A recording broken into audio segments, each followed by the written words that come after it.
How do you find, I guess the space isn't the right word, but there's all of this construction chaos and noise around us all the time. And every time you turn around, something else is being built or torn down or renovated or new roads being paved, and there's tractor trailers and everything everywhere. And it's so much.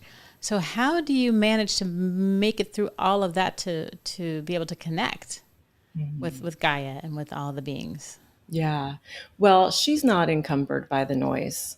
And so her vibrational field is clear, always clear.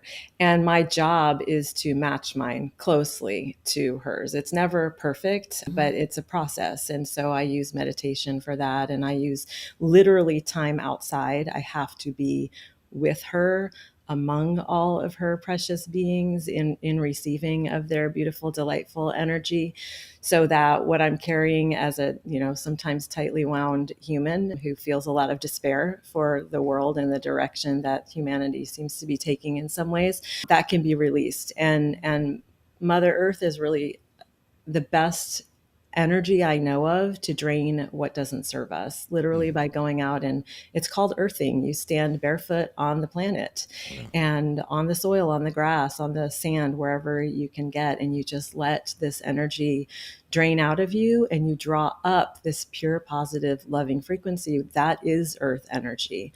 That's universal love, and that's what earth energy is.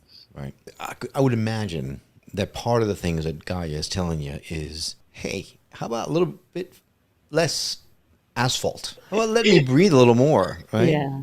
Yeah. Some of the messages that oftentimes the messages that come through bring me to tears. Like I am feeling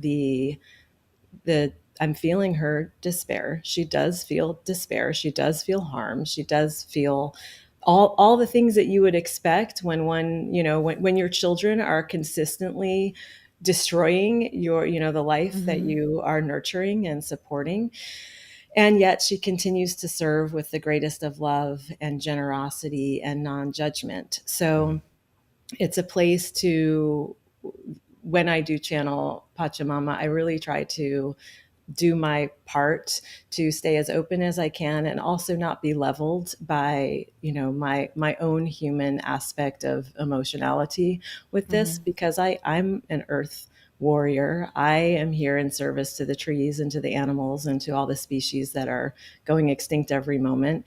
And I feel very, very deeply. So yeah, she wants less asphalt to be sure. Yeah. She really wants us, her children, to come back to ourselves, to come home, Right. and to listen for what is true. And that is our interconnectedness. It feels like we have such a surface life these days. Everything's about what looks and what other people think and what's right here instead of what's really on the inside. Right.